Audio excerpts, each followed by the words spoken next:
यो चाहिँ हामीले यसपालि हैन बाटो रोपेको बिरुवा हो र यो पनि हाम्रो खोको स्थानीय जातको बिरुवामै पर्छ र यसमा हामीले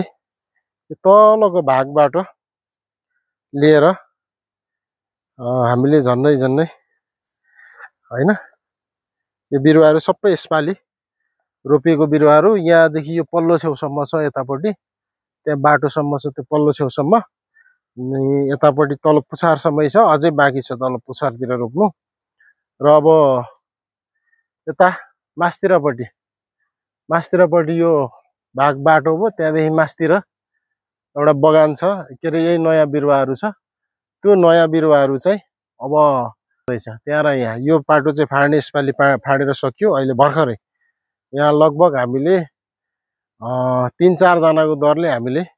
यो 15-20 दिनमा हामीले फाडिसक्यौँ अब माथिल्लो बाटो फाडिँदैछ र त्यहाँदेखि माथि फेरि अर्को बगान छ नयाँ ठुलो बगान त्यो चाहिँ पुरानो बगान त्यहाँ झन् फल्दै गरेको बगान हो त्यो र नयाँ बिरुवाहरू पनि त्यहाँ हालिएको छ र अरू हाल्नुपर्ने ठाउँहरू अरू निकै ठाउँहरू छ यसलाई क्रमशः अब चाहिँ के भन्दा बिरुवाहरू लगाउँदै अब हामीले चाहिँ मैले चाहिँ सुन्तलामा अलिक बढी फोकस गरिरहेको छु र यसले नै अब हामीलाई आर्थिक एउटा समृद्धितर्फ लाने भएको हुनाले सुन्तला